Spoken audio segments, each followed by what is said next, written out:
کیا ہوا، تم ایسے کیوں کھڑی ہو؟ وہ ہاور کی آواز پر جلدی سے کار کاٹ چکی تھی۔ میرا ایک دوست ہے، اس نے مجھے اپنی بہن کے رخصتی پر انوائٹ کیا ہے، بس یہی روز سوچ رہی تھی کہ آپ اجازت دیں گے یا نہیں۔ یہ دوستی کا چکر کب سے چل رہا ہے؟ وہ ٹاول سے بال خشک کرتے ہوئے بولا۔ آپ کہنا کیا چاہتے ہیں؟ رودابا نے تھوڑے غصے میں کہا۔ کیا ہو گیا ہے؟ میں نے جسٹ پوچھا کہ تم کب سے اسے جانتی ہو اور مجھے کیوں نہیں بتایا، اور اگر میں اجازت نہ دوں تو تم کیا کرو گی؟ وہ جان بوجھ کر رودابا کو تنگ کر رہا تھا، اسی لیے اس نے اپنا لہجہ تھوڑا سا کر رکھا تھا اور وہ خود ڈریسنگ مرر کے سامنے بالوں کو خشک کرنے لگا تھا۔ لیکن جب کافی دیر بعد بھی رودابا کی طرف سے جواب نہ ملا تو اس نے پیچھے مڑ کر دیکھا تو وہ بیڈ پر بیٹھی رونے میں مصروف تھی۔ کیا ہو گیا ہے یار، تم کیوں رو رہی ہو؟ میں تو صرف مذاق کر رہا تھا، وہ جلدی سے رودابا کے پاس بیٹھتا ہوا بولا، اور جب اس نے آنسو صاف کرنے کے لیے اپنا ہاتھ بڑھایا تو رودابا نے روتے ہوئے جھڑک دیا۔ بات نہ کریں مجھ سے، مجھے نہیں پتا تھا آپ بھی ایسی سوچ رکھتے ہیں۔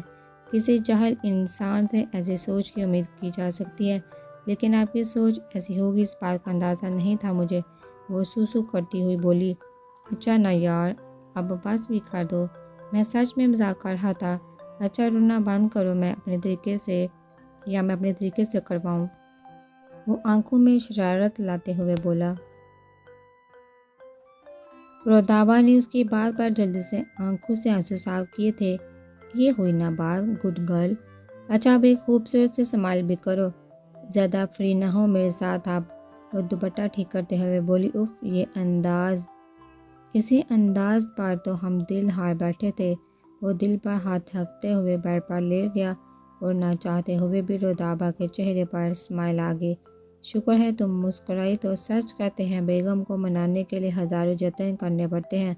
اچھا تم اپنے دوست کو بول دو کہ ہاور اور مسز ہاور ضرور آئیں گے، وہ اجازت دیتے ہوئے بولا۔ اچھا اب ایک کس تو بنتی ہے۔ چلو شاباش، میں آنکھیں بند کرتا ہوں، مت بھولیں ابھی پاپا نے میری رخصتی نہیں کی، وہ اسے احساس دلاتے ہوئے بولی۔ میں نہیں مانتا رخصتی کو یار، جب نکاح ہو جائے تو پیچھے کیا رہ جاتا ہے، اور تم نہ مجھے ٹالو مت، وہ بات ختم کرتے ہوئے بولا۔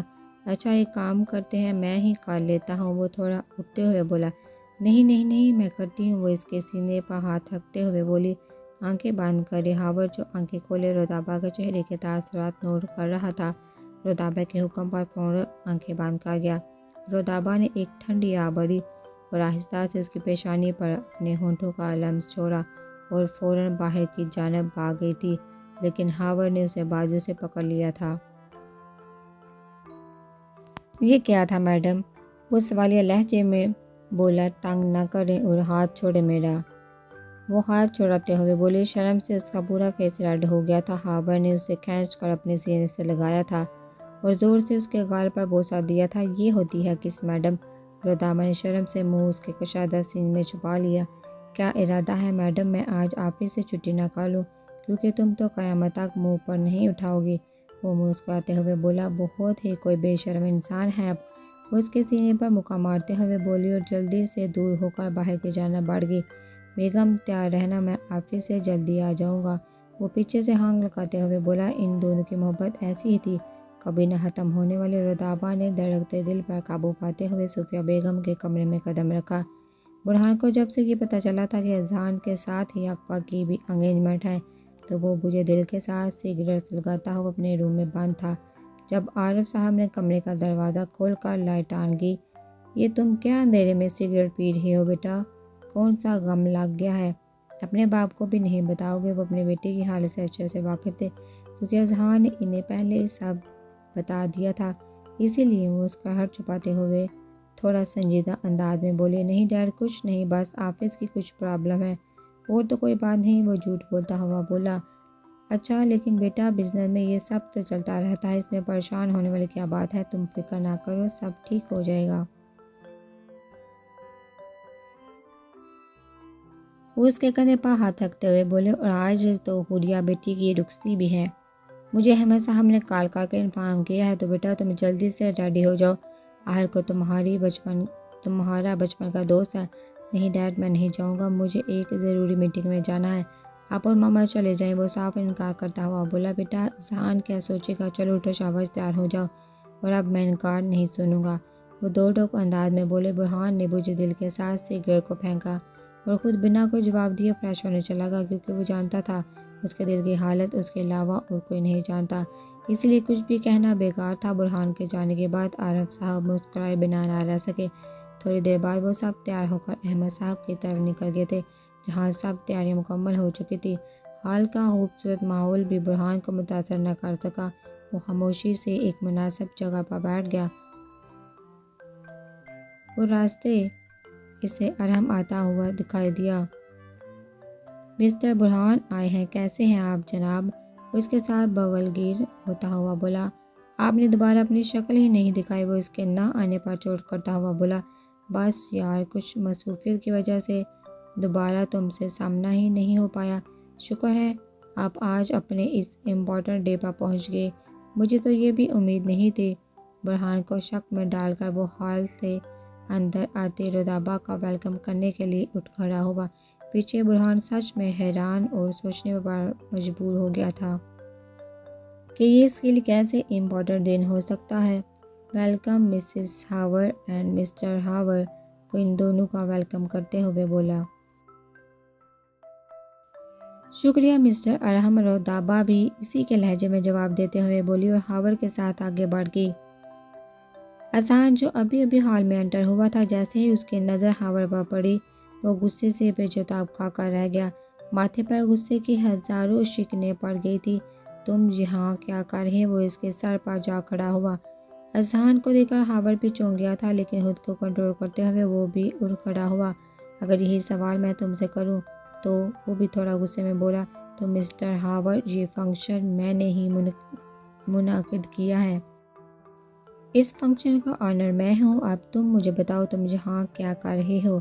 ارحم جو دور سے ہی اذہان کا غصہ نوٹ کر چکا تھا بھاگتا ہوا آیا۔ بھائی کیا ہوا ہے؟ آپ ہاور بھائی سے اس قدر غصے سے کیوں بات کر رہے ہیں؟ ارحم تم نہیں جانتے، یہ گھٹیا انسان ہے، اور تم اور بن بلائے عبداللہ دیوانے کی طرح ہر شادی میں بھی پہنچ جاتا ہے۔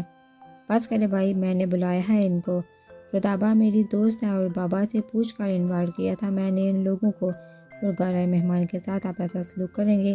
وہ بھی تھوڑا روڈ لہجے میں بولا۔ مسٹر ارحم، ان کا غصہ کرنا جائز ہے، میں نے کام ہی کچھ ایسا کیا تھا، ان کی جگہ اگر میں ہوتا تو یقیناً میں بھی یہی کرتا۔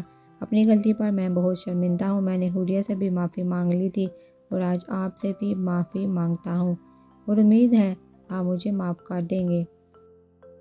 ہاور کے لہجے اور معافی مانگنے کے انداز پر اذہان کا غصہ جا کی طرح بیٹھ گیا۔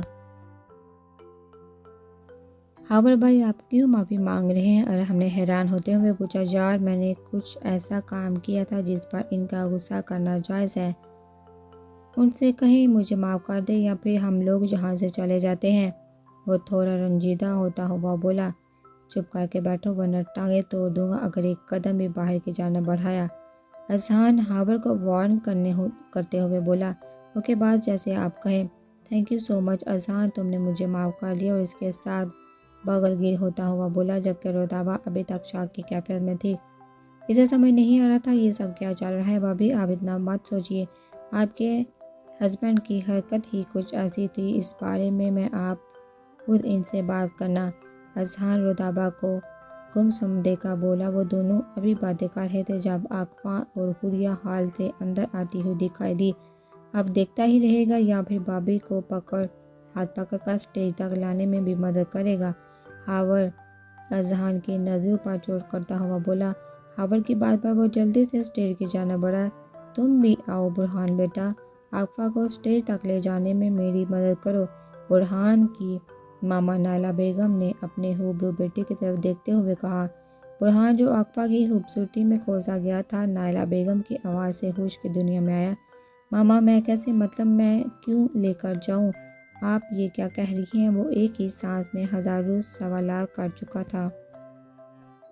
برخوردار تمہاری انگیجمنٹ ہے عاقبہ بیٹی کے ساتھ، تو یہ کام تم ہی کرو گے یا میں تمہاری طرف سے نہ سمجھو؟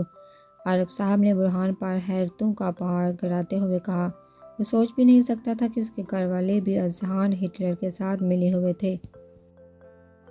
اسے اذہان کا آفس میں اقوا کے متعلق بات کرنا سب یاد آ رہا تھا، یعنی سب نے مل کر اسے دھوکے میں رکھا تھا۔ اپنی تمام سوچوں کو جھٹکتے ہوئے وہ جلدی سے اقوا کا ہاتھ پکڑ کر اسٹیج کی طرف بڑھ گیا۔ برہان کی تیزی دیکھ کر وہاں موجود سارے لوگ مسکرا دیے۔ حوریہ وائٹ کلر کی فراق میں آسمان سے اتری ہوئی کوئی پری لگ رہی تھی، جبکہ اس کے برابر میں بیٹھی اقوا بھی کسی حور سے کم نہیں لگ رہی تھی۔ پہلے برہان اور اقوا کی انگیجمنٹ کی رسم کی گئی اور اس کے بعد حوریہ کی رخصتی کی تمام رسمیں پوری کی گئی تھی۔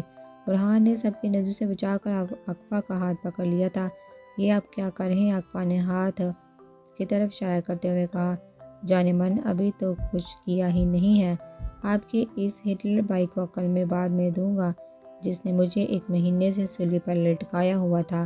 ابھی آپ سے بدلہ لے لو جس نے میری راتوں کی نیندیں اڑا رکھی ہیں۔ وہ اقوا کے کان میں سرگوشی کرتے ہوئے بولا، بس کرو مسٹر برہان، مت بھولو اس کا بھائی ابھی ادھر ہی ہے۔ اذہان اس کے ہاتھ پکڑنے پر چوٹ کرتا ہوا بولا، سالے جی، اس معاملے میں آپ ابھی کسی سے کم نہیں ہیں۔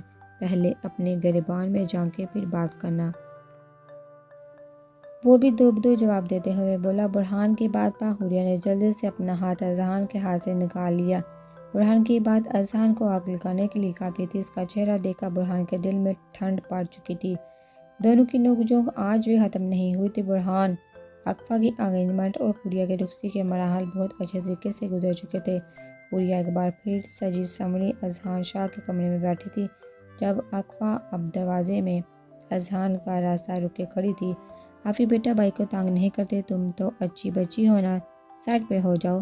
نہ بھائی، اس معاملے میں میں بالکل بھی اچھی نہیں ہوں۔ اور وہ ہنستے ہوئے بولی، شاباش اقوا، نیک لے کر ہی اندر جانے دینا ہٹلر کو۔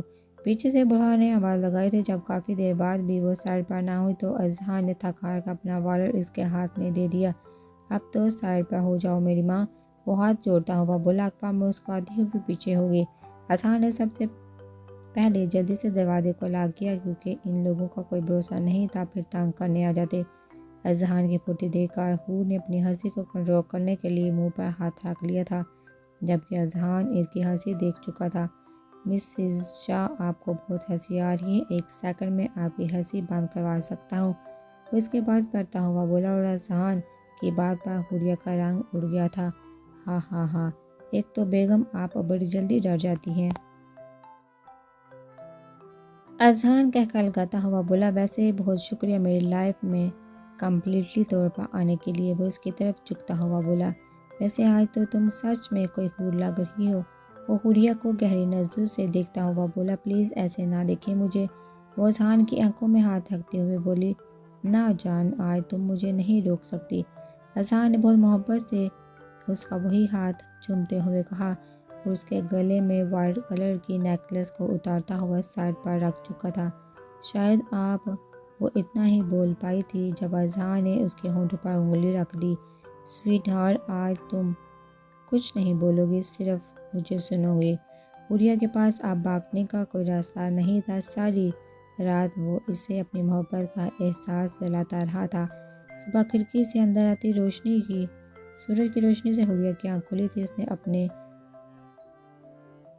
پیٹ پر وزن محسوس کیا۔ جب دیکھا تو اذہان کا پورا بازو حوریہ کے اوپر تھا۔ اس نے اپنی پوری طاقت لگا کر اسے ہٹانا چاہا، لیکن وہ ناکام رہی۔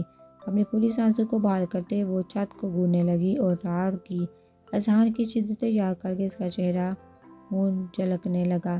کیا ہوا سویٹی؟ ہو گئی بس؟ اذہان، جو کب سے حوریہ کی کارروائی دیکھ رہا تھا، اب آنکھیں کھولتا ہوا بولا، پلیز اسے اوپر سے ہٹائیں، مجھے باہر جانا ہے، گھر میں کافی کام ہے کروانے والے۔ وہ معصوم شکل بناتے ہوئے بولی، سویٹ ہارٹ جی، میری محبت کا حصار ہے، اتنی آسانی سے نہیں ہٹے گا۔ وہ اب مجھے تمہاری آواز نہیں آنی چاہیے، سکون سے سو جاؤ، وہ 2 ٹوک لہجے میں کہتا دوبارہ اسے کھینچ کر اپنے قریب کر چکا تھا۔ حوریہ کے پاس اب دوسرا کوئی آپشن نہیں تھا، اسی لیے بنا کچھ کہے وہ بھی آنکھیں بند کر چکی تھی۔ اور یوں 2 محبت کرنے والے ایک دوسرے کے نام ہو چکے تھے، اور اس میں کوئی شک نہیں تھا کہ اذہان شاہ نے اپنی محبت کو عشق کی منزلوں تک پہنچا دیا تھا۔